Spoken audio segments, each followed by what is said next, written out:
the games we have been playing, and first cab off the rank is Pokemon Let's Go Pikachu and Eevee. Jules has got his copy there. We've got the little Pikachu amiibo at the front to pay tribute. I thought you were going for a Lamington there. Oh, mate, while I'm here, can you just pass me one of those Lamingtons? Well, since you guys are talking about Pokemon, I'll dive in because I'm going to shut up for the next 5 minutes. Yeah, fair enough. Well, look, Pokemon Let's Go Pikachu and Eevee, a remake of Pokemon Yellow, which is focused on the titular characters Pikachu and Eevee.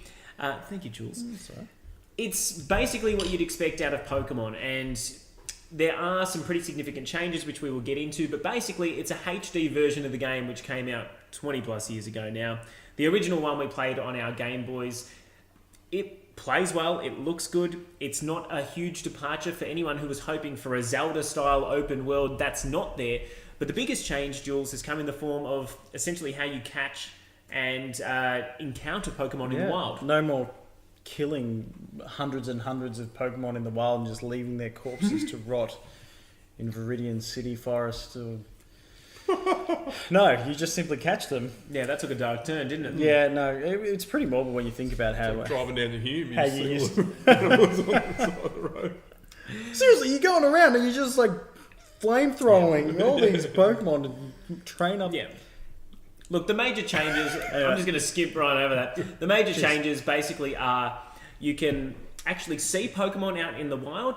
They'll still pop up at random. They do appear out of thin air, which I suppose is a little bit disappointing. But you actually can avoid them by simply not running into them. And if you want to catch that Pokemon, you can run into them. Once you enter that battle, you have to use the Joy-Con to throw your Pokeball at them. There's no battling. There's no whittling down its health. You throw berries at them to make them a little bit easier to catch or placate them. And when you do eventually catch them, everyone in your team gets experience, not just the Pokemon that you would have had out battling it. Makes it That's so great. much better. Yeah. I used to play. I think it was Leaf Green, and you'd figure out, all right, that takes that much damage. So I'll whittle them down. I'll do one more hit, then they'll be right to catch. Critical hit, kill them. See, my thing with Pokemon was the grinding that I hated, because inevitably you get 4 or 5 gyms in, and then you find a Pokemon that you want to be part of your Elite 6, and they're 20 levels lower than every other Pokemon you have. So put them in the daycare. No, I used to put them first, and so Switch eventually, them out. Switch them out. That's the Yeah, only of way to course. do it. Yeah. it is the only way to do it. But it just took so much time. Whereas this is great. The flip side of it is because you always want to have your Pikachu or Eevee on you, they become the most overpowered Pokemon going around. And I'm currently playing it with my girlfriend taking the lead. I'm player 2 in this because co-op has been introduced, which is great because I've played the games before. She's never played a Pokemon, and so far she's really loving this introduction to it, and I can just sort of help her along without getting in the way, effectively.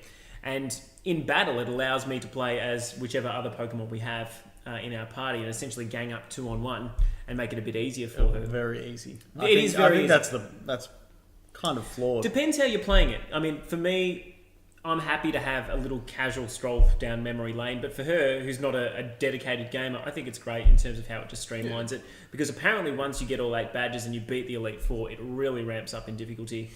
There are, I mean, it's not really a spoiler, but apparently for every single Pokemon in the game, there is a trainer, and that trainer has that Pokemon at level 75, and you can only beat that trainer with that Pokemon. So that includes like a Rattata or a Pidgey. Right. So if you don't have a level 75 Pidgey, you're stuffed. A lot of grinding, but I suppose it does lend itself to the whole lot of catching principle. It's definitely, they're pushing that catch.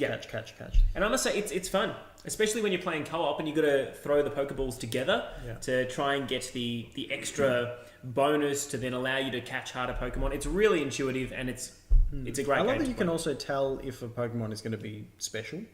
Yeah, it's shiny, isn't it? Different auras around them. Yeah. But this game has so much nostalgia. Even though it's brand new, completely graphics changed in every way, it still feels like I'm going back and I'm playing Pokemon Yellow and my Pikachu's following me around. And which is a bit of a negative as well. If you're hoping for the big next step in Pokemon, we might have to wait till that other Pokemon game, which we know is coming next year, the one that's going to be Generation 8.